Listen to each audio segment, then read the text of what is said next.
This morning we begin a 6-Sunday series, study that in the book of Revelation, written by the Apostle John, and the correct approach that I believe should be taken as you examine this often misunderstood sacred writing. Revelation may have suffered from more misuse and neglect than any other single Bible book. While some claim to have unraveled all its riddles, causing this book to become a playground for fanatics who have presented all kinds of bizarre interpretations which are all wrong. Most of us see it as a mystery. There are so many things about it that we do not quite comprehend. We study other parts of the Bible and have a good understanding. But this book seems to be so difficult that most of us just stray away from it. Yet in chapter 1, verse 3, God pronounces a divine favor upon all those who will study and obey this book. Blessed is he who reads and those who hear the words of the prophecy and heed the things which are written in it. So from this verse, it is obvious that Jesus intends for revelation to be heard and heeded. Now, if the common man of the first century could be able to understand enough of it to obey and be blessed by it, then surely in 2024, with all the advantages at our disposal, we also can receive a blessing from it. There are basically 5 approaches that the religious world has introduced over the centuries in studying it. If you were to take all the commentaries that have ever been written on this book, you could stack them into 5 piles according to their approach. And let me say up front, 4 of the 5 are false and can be called doctrine of demons. Now I'm going to introduce all 5 categories, and then examining Revelation itself and what it says about how it should be understood, we will go back to these 5 methods and see which one is in harmony with the scriptures. The first one is called the preterist theory. It holds that Revelation is completely past, primarily about Jerusalem's destruction and the end of the Jewish age. Most prophecies already have been fulfilled. The second view is mostly about the fall of Rome, she being the great persecutor of the New Testament church. So it is written to tell that her power was going to cease, come to an end. The third approach is called the continuous historical theory. It is an outline of the major Western European events from the 1st century through the second coming of Christ. It is a continual running history of the world. The fourth view is called the philosophy of history, or the timeless symbolic view. It does not apply its message to any specific historical age, but rather these circumstances are applicable to the church in every generation. The symbols are simply a series of visionary descriptions of God's triumph of good over evil. Finally, the 5th approach is called the futurist theory, which deals with events at a time just before the end of the world, a period in which current events are now unfolding. This view teaches the rapture and the millennium or 1,000-year earthly reign, which the premillennialists, who known also as the dispensationalists, embrace. So let us now look within Revelation and see if we can discover any key words or passages in which the book will discuss its purpose. If so, we then can return to these 5 approaches and see which one is true to what John had in mind. There are 7 keys to unlocking Revelation that will help us to have a better comprehension of this book's message and meaning. Now 5 we will examine this morning, the other 2 this evening, so you just have to come back for the rest. The first key to a healthier understanding is that Revelation was written in symbols. Even a quick glance, one immediately recognizes that something is different here from the other New Testament writings. Revelation is a literary type known as apocalyptic literature, meaning an unveiling or revealing of something that has not been known before. A revelation of that which had been hidden.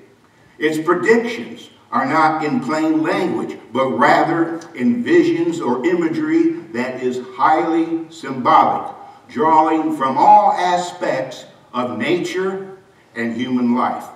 This book has some very weird kind of pictures in it. After all, it has some crazy looking creatures like a dragon with 7 heads and 10 horns. Other beings that are a mixture of several animals all wrapped up into one. Now you do not meet these things walking down the street on a leash, or even in the city zoo behind steel bars.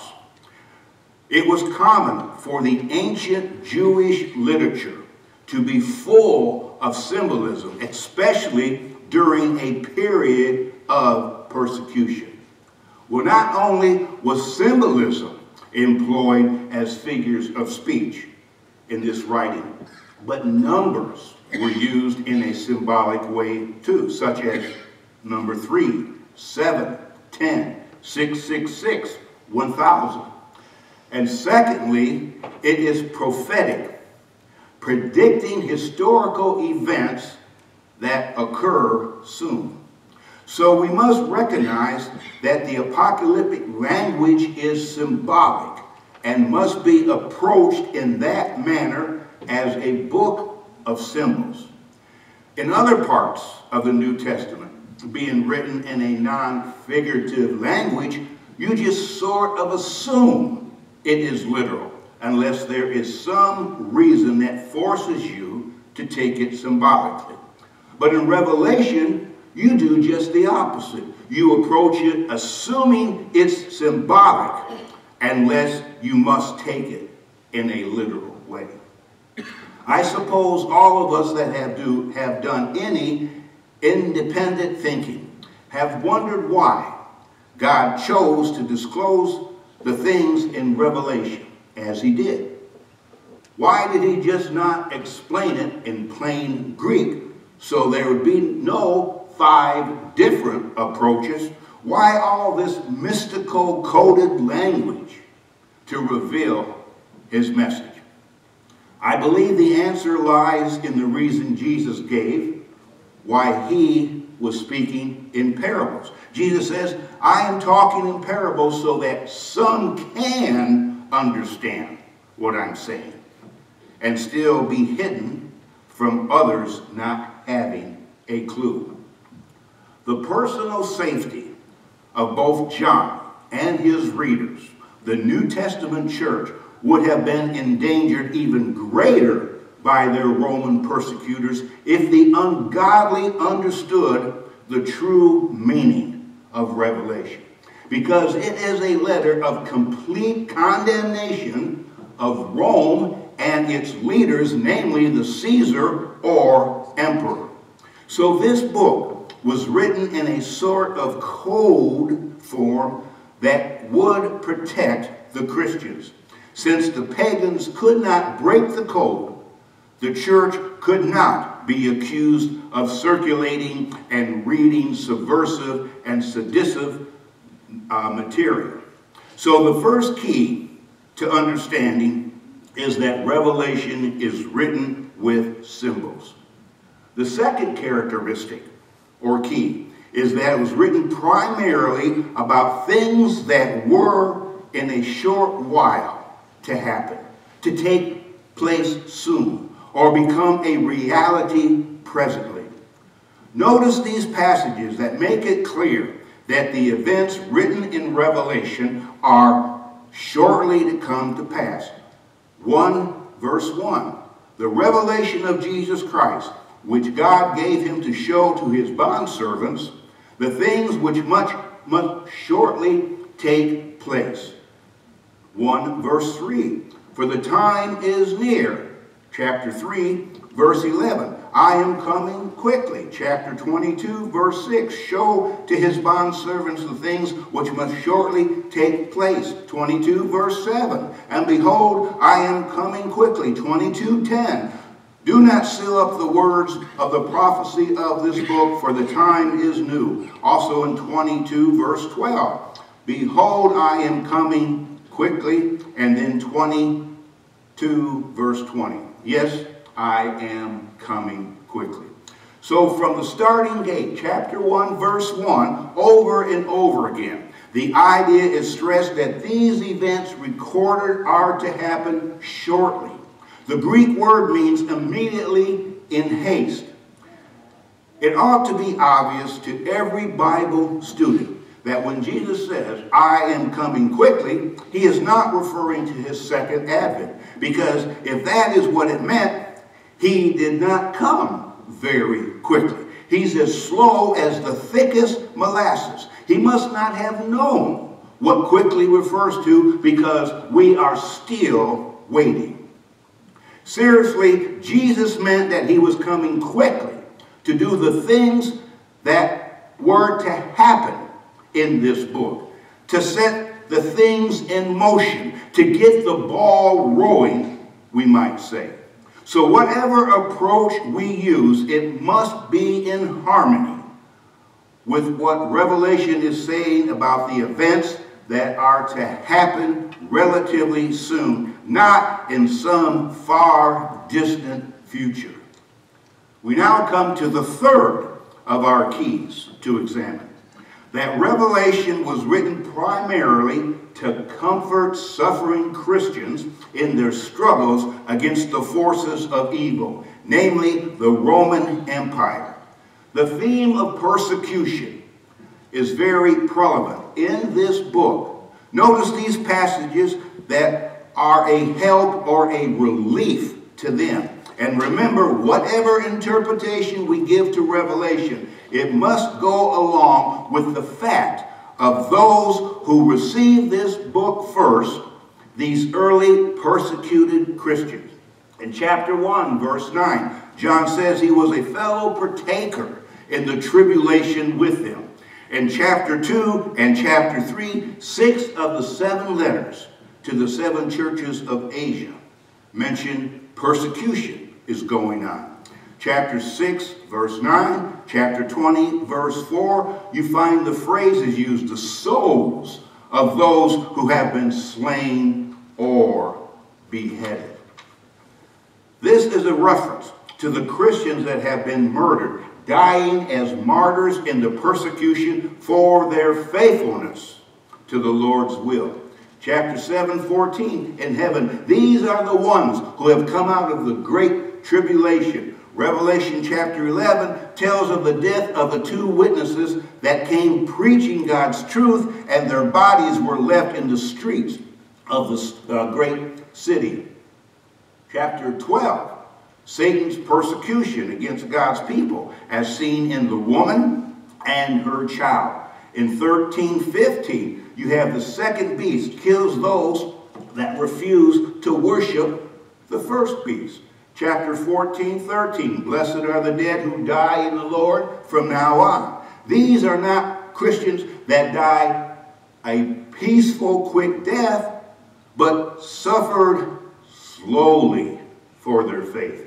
Chapter 17:6, the harlot shedding the blood of Christians, becoming drunk on it. And in chapter 18:24, the blood of the saints is found in the figurative city of Babylon. So these are just some of the verses that are dealing with a severe persecution upon the early church, causing many New Testament Christian believers to suffer martyrdom. No one can properly approach Revelation unless seeing that these saints were in the midst of this tremendous pressure because of their spiritual calling. The fourth key to our understanding of Revelation, that is the identification of the dragon and the two beasts. There are primarily three evil characters in this book. And if we can properly comprehend what these three symbols for the powers or forces of evil represent, it will be like getting the first few words down on a crossword puzzle. It tends to help make everything else just fall into place. So let us see what these symbols are, and if the book itself gives us enough information so that we can identify these three characters. The first of these coded symbols is that of a dragon.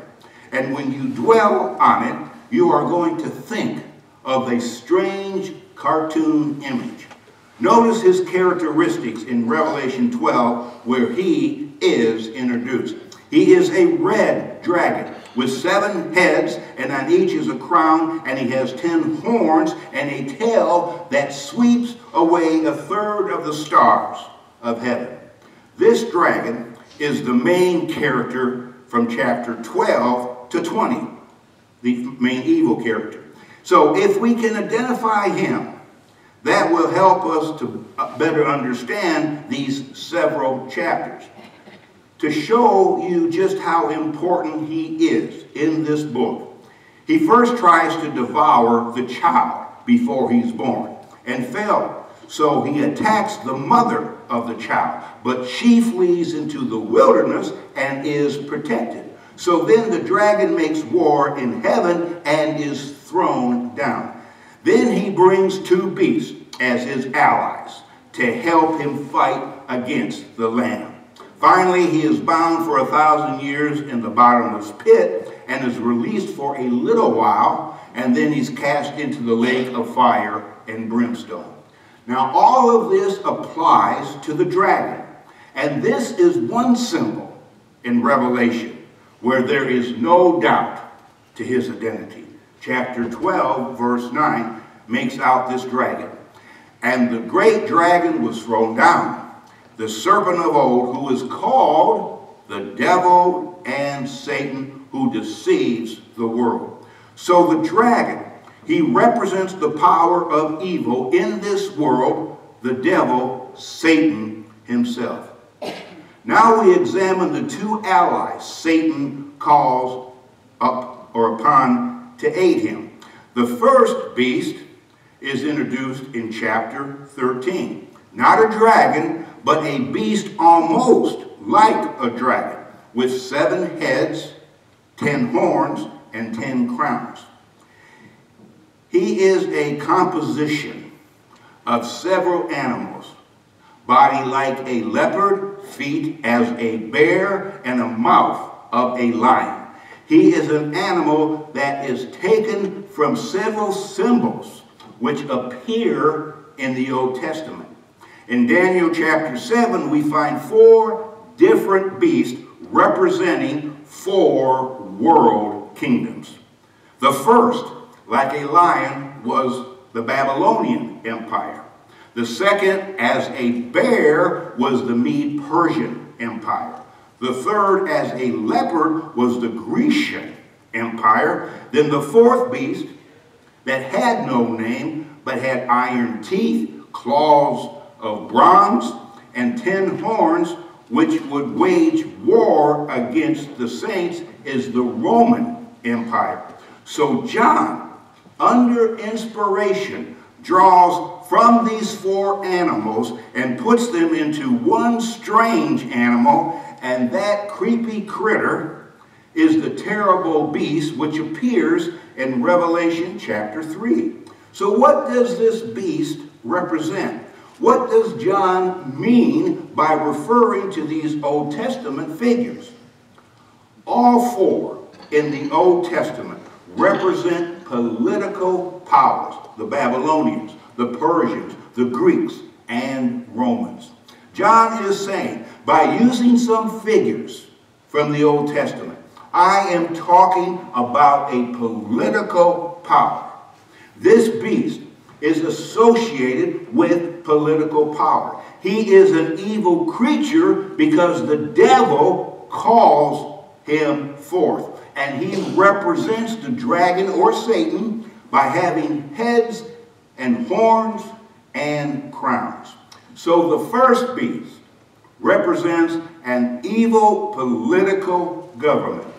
So who is this beast?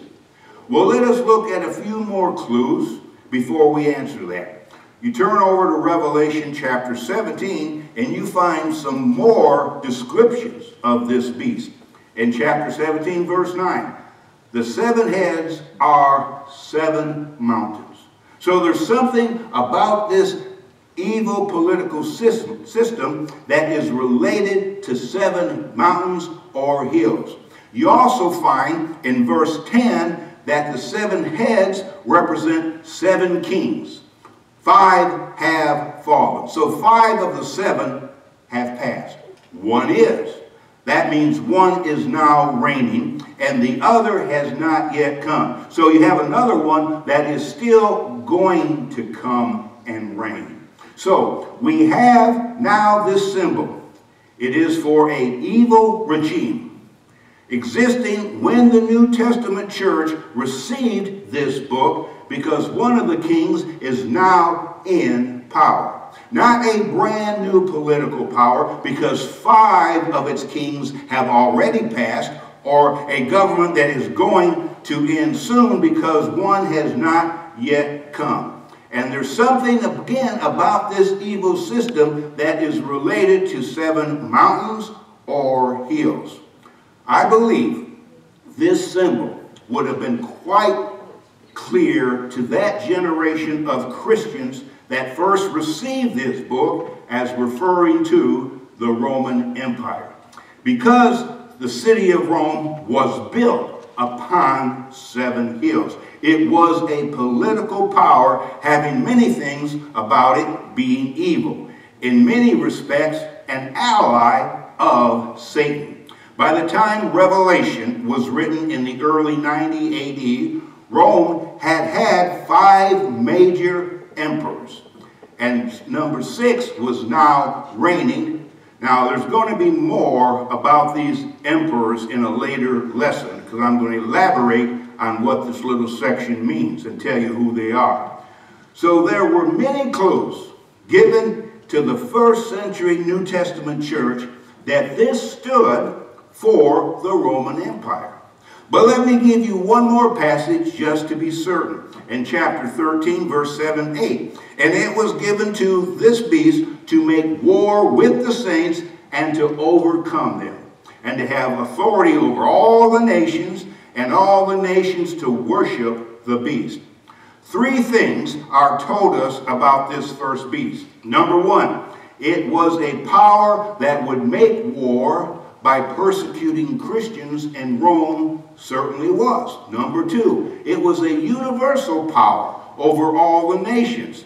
And Rome in that day was the only worldwide power. Number 3, the people would pay homage to the empire, and of course, the worship of the emperors of Rome was common in the close of the 1st century. So from these clues, it is clear that the Roman Empire was intended by this symbol. Well, now we want to examine the second beast, which is also introduced in Revelation chapter 3, starting in verse 11. Our beast number 2 is very different in the character from the first. We are told the second beast comes up having 2 horns as a lamb. Now, we are not told anything else in regards to the description of this different animal. Now, we might assume, since the horns are like a lamb, that the rest of him is too. But that may not be the case. We just do not know how he looked. Yet, what can we learn about the second beast?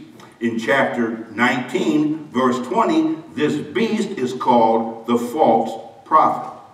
Since he has a resemblance to a lamb, and Christ is the lamb in the book of Revelation, so this beast is an untrue religious power, though it is given an appearance of being good. When you look at the function of the second beast, you know that he is associated with false religion. So what is his purpose? He exercises the authority of the first beast in the sight of the first beast, and he makes those that dwell on the earth to worship the first beast. So his function is for people to worship beast number 1. If we are correct in saying that the first beast is Rome, then the second beast is the system of untruthful religion encouraging most people to worship the emperor, who is the head of the Roman Empire, and to violently enforce this worship on the Christian movement. Now, some have applied this second beast to later Catholicism and Protestantism, but there are several things which make that conclusion invalid.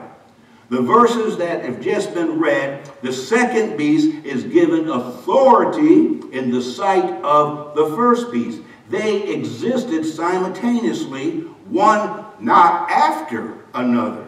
And in Revelation 19, both go down in defeat together. Their end occurs at the same time. The second beast is to produce images for the people to bow down in worship. So it must refer to the worship of images of the Roman emperor.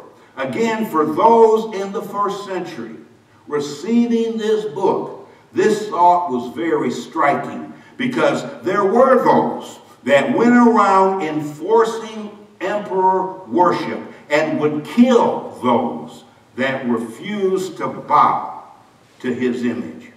So, we have seen that there are basically 3 symbols given for evil powers. The dragon, about whom there is no question to his identity, Satan. The first beast, and we have identified him as the Roman Empire. The second beast, or false prophet, are those who are empowered to force the worship of the first beast, and that is the Roman Empire, namely the emperor. Now to the 5th key, to which is fundamental to understanding Revelation. That is the identity of the harlot and Babylon. In Revelation 17, we are introduced to the harlot, and then in chapter 18 to Babylon. So what do we learn first about the harlot? Well, here are several things in chapter 17. In verse 1 and 2, we are told that she commits fornication with the kings of the earth. So she is an evil character and involves others in her immorality.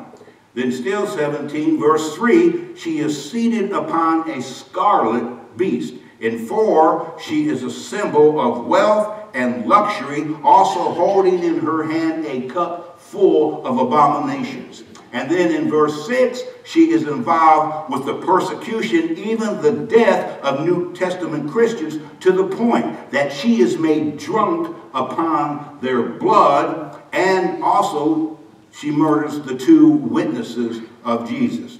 Now, what are we to understand about this harlot? She is riding, and who is she? Well, she is riding upon the Roman Empire, if this scarlet beast is the Roman Empire. Obviously, she is associated with that political power. And I believe that we can find the final and most important clue in chapter 17, verse 18. And the woman whom you saw is the great city, which reigns over the kings of earth. The harlot is Rome. Now we have seen that the first beast is the empire. But what controls the empire? The great city of Rome does. So the harlot is the city of Rome, which sits upon the beast, the empire, controlling all the nations that she has made them intoxicated with her evil. It was the city of Rome that shed the blood of the saints. It was the city of Rome that was involved in wealth and luxury. It was the city of Rome that was the very heart, the life pulse of all the surrounding nations. All of these symbols in chapter 17 very easily fit the city of Rome. Now, what about this Babylon that we are introduced to in chapter 18? 18 verse 21. Babylon, the great city. As you read in chapter 18, you find that this is a parallel to Revelation 17. Babylon is just another way of referring to the city of Rome. Now notice what these verses in chapter 18 that show us Babylon's relationship to the harlot of chapter 17. In chapter 18 verse 1, Babylon is like the harlot, commits fornication with the earthly kings and becomes drunk with immorality. Chapter 18, now look at verse 16 of Babylon, was clothed in fine linen and purple and scarlet and adored with gold and precious stones and pearls. In verse 24, Babylon was responsible for the martyr's death and the saints' blood. So the stories of the harlot and Babylon, they're parallel. They are two figures for the same entity, the city of Rome. Now, is everybody with me so far? Good. So we have the sixth and the seventh key to go, which we will examine this evening, as well as which of the 5 approaches best fit the 7 keys in the book of Revelation. I hope that your interest has been sparked and that you'll come back this evening. And for the next 5 Sundays, as we go through this complete book, chapter by chapter, studying these things in much detail. Not only the morning service, but the evening service. Today, it's just introduction. We are just touching the tip of the great iceberg. We are cutting out pieces to the puzzle. And over the next few weeks, we will put all the pieces together. And I truly believe that when you see the total picture, you will drop to your knees and praise our awesome God for this figurative masterpiece in saving the very best for last. Let me say just now, one of the beautiful thoughts about Revelation is the fact that Jesus, through John, wrote to comfort Christians facing trials and temptations that I expect none of us must deal with in America from an evil government like Rome. Well, we've got a bad government, but it's not like Rome. So, brethren, we need to thank God and the founding fathers for our United States Constitution, because without it, our government would become another Rome. God was lovingly writing Revelation, a book of optimism. Now, how would you write to folks that were going to be put to death because of you? Could you write a book of hope with the most favorable outcome possible? Jesus did. And even though they were going to suffer martyrdom, being faithful unto death, they could look confidently towards a bright future beyond this physical world. This morning, can you look at life and to the future the same way? If you cannot, now is the time to make your life right with Christ. Repent and be baptized into his blood to be raised to walk in a new life following his teaching. Because there is no guarantee for another day. As an erring Christian, you return to him this morning in repentance and prayer. If you need to respond, do not go living another moment away from Jesus, but come to your first love as together we stand and as we sing. A quick review is that we mentioned 5 approaches that are presented in what time it takes place. And we noticed 5 of the 7 keys used to help explain this book. The 5 keys that we examined this morning are: first, written in symbols; second, things written shortly to happen; third, to comfort Christians being persecuted by the Roman Empire; fourth, the identification of the dragon and the 2 beasts; and fifthly, the identification of the harlot and Babylon. All right, now we come to new material. The 6th key, that is, Revelation identifies a period of 1,260 days. This period happens several times in the book of Revelation. Notice the passages mentioning this number in different ways. It is called 1,260 days, or 42 months, or 3.5 years, or a time and times and a half a time. This is biblical numerology, and our number occurs 4 times in the book of Revelation. Let me read these verses. Chapter 11, verse 2 and 3. And they will tread underfoot the holy city for 42 months. And I will grant authority to my 2 witnesses, and they will prophesy for 1,260 days, clothed in sackcloth. Chapter 12, verse 6. And the woman fled into the wilderness, where she was nourished for a time and times and half a time from the presence of the serpent. And then, let me read that verse 12 again, because I got 2 of them wrote up. Let me go back to 12:6. And the woman fled into the wilderness, where she had a place prepared by God, so that there she might be nourished for 1,260 days. Now chapter 12, now verse 14. Into the wilderness, to her place where she was nourished for a time, and times and half a time, from the presence of the serpent. Then in chapter 13, verse 5.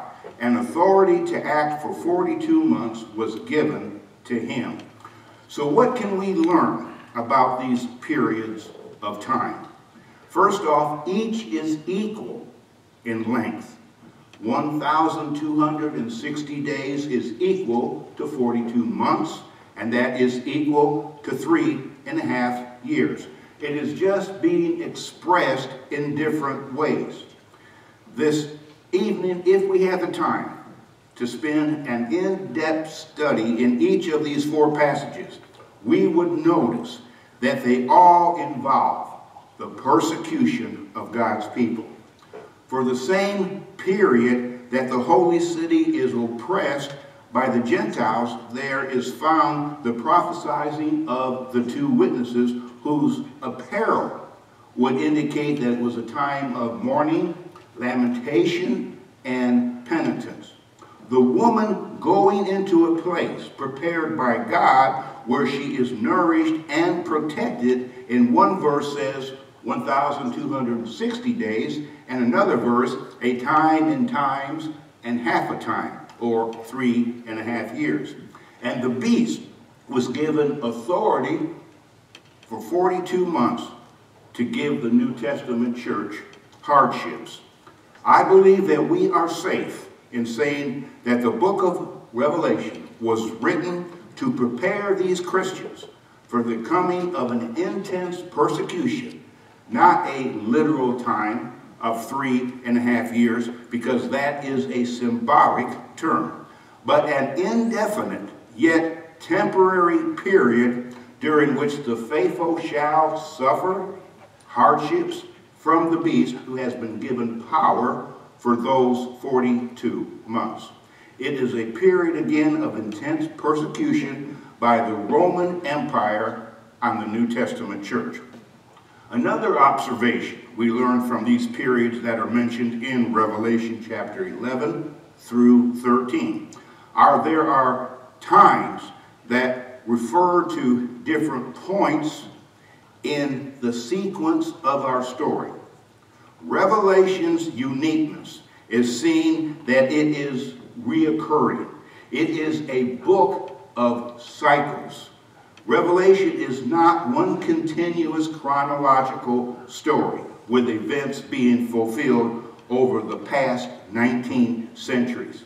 But each cycle goes back and it covers the same ground as before, stressing certain features, only using different clues and symbols.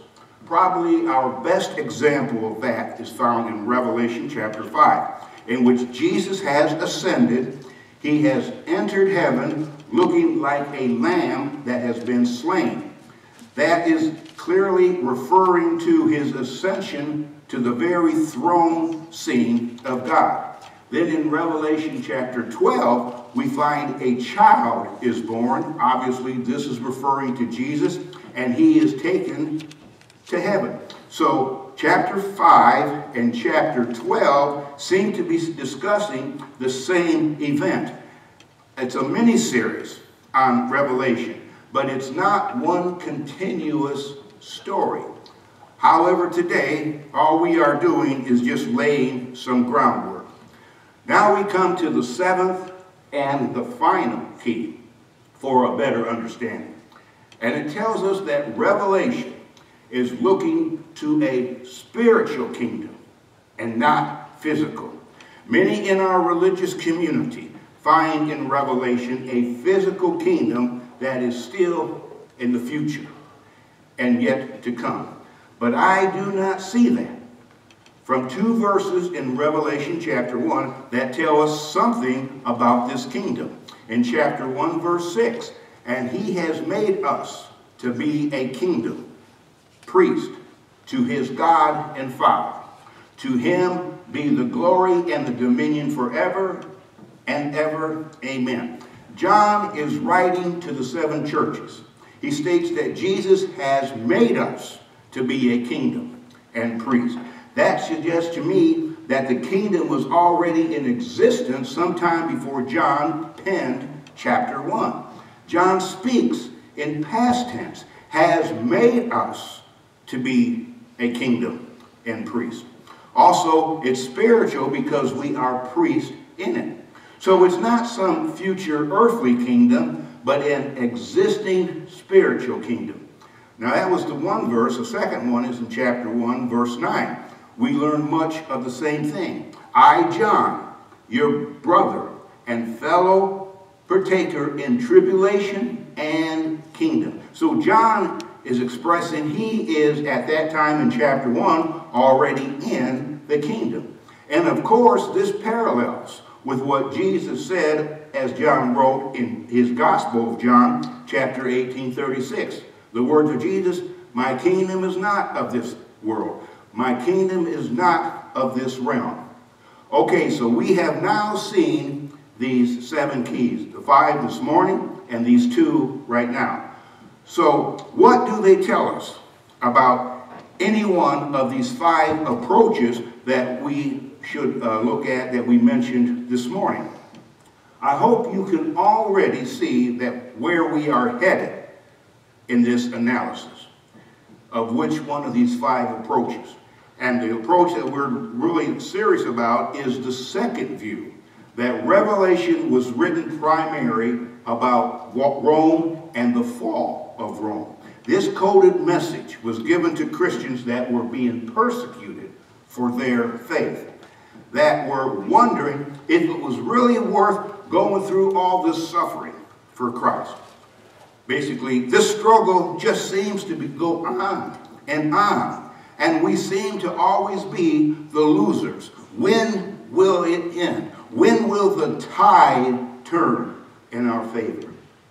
Revelation was written declaring in symbolic language that Christians will not be the losers, but the winners, being victorious when all accounts are settled by the divine justice of God.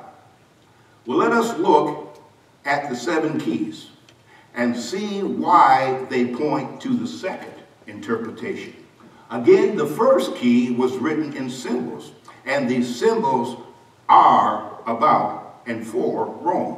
The second key was primarily about the events that were shortly to come to pass.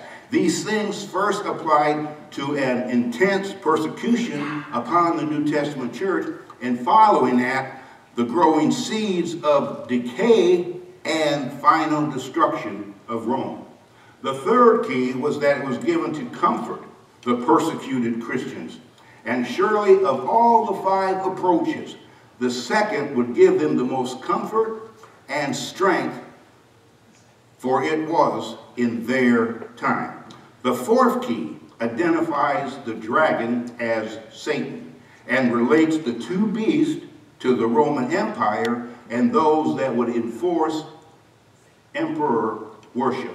The 5th key identifies the harlot and Babylon as the city of Rome. As the harlot, she would ride on the back of the Roman Empire.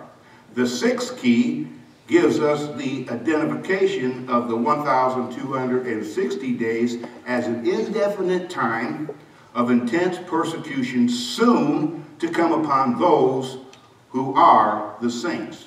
And the 7th key tells us of a spiritual kingdom, not a physical one.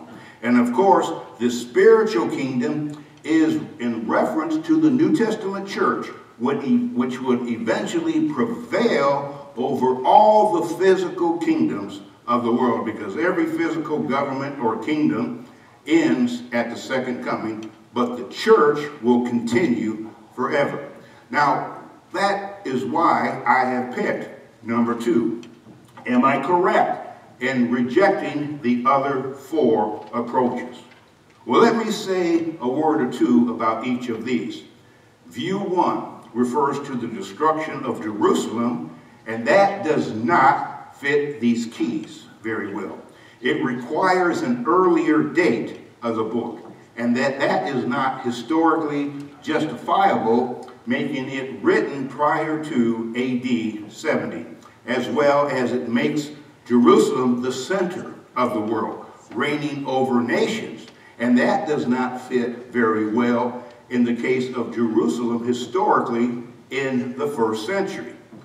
The third view outlines the major events of history between the first and the second coming of Christ. That too has a problem because it does not satisfy the idea that these things are shortly to come to pass, nor does it offer comfort to the persecuted Christians or properly interpret these symbols as having any direct bearing to the city of Rome and the Roman Empire. This approach makes the second beast the Roman Catholic Church, but both beasts were to exist at the same time, with the number 2 beast getting people to worship the beast number 1. And they were both to go down in defeat at the same time. However, this false view has the second beast arising when the first beast was almost gone, and the second beast is continuing centuries after the end of the first beast, and that does not fit the book of Revelation. Furthermore, this approach emphasizes what's called the Reformation movement that started in the late 1500s and 1600s, 1700s, and so forth. And it makes the pouring of the bowls of wrath, which we'll study later on, for example, representing the French Revolution, naval battle war between France and England, the decline of the Turkish Empire, and other things that are relating to this time period in history. When you study on that, they throw all this stuff in there. Now, there seems to be no good reason for John to write to the 7 churches of Asia about the French Revolution. It does not seem to be much there in the way of great comfort for them. Now, the fourth view has some things that are true, certain principles that can apply to all the ages. But this approach denies the direct bearing upon Rome, and I believe that's incorrect, because when you study Revelation, as we get to that, it is directed to and about Rome. Now, the last or fifth approach is future time. And I hope that you have seen from both lessons that does not fit the picture. Again, there is no comfort to those of the first century. What good does it do telling them these irrelevant events that are going to happen thousands of years after their bones are bleached in the sun? You know, that made my day. They needed something to give them immediate comfort for their soon-to-occur troubles. Neither does it fit the keys that we've talked about, especially the view that makes the kingdom physical instead of a spiritual one. While there is much controversy raging about most parts of the book of Revelation, one thing that is universally agreed upon, that is, this book is a demonstration of the awesome power of Jesus Christ and his mighty angels over Satan and his foes of evil. All who follow Jesus are going to be victors, and all who get in line behind Satan will be failures. Right now, it is better to be a Wolverine than a Husky. If you want a guarantee that your life will go down in flames, then follow Satan. That is the surest way for defeat there is. The devil and all that follow him are going to lose. And all losers will end up in the lake that burns with fire and brimstone forever and ever. If that is the direction that you desire your life to go now and in the hereafter, then just follow the red devil, the red dragon. But if you want to be a victor, receive the winner's crown, and live with God in eternity, then follow Jesus, because that is where the final victory is. This evening, come and have your robes washed in the blood of the Lamb of God, so that you can be called and chosen and faithful. If you need to respond, come right now and make things right with God as together we stand.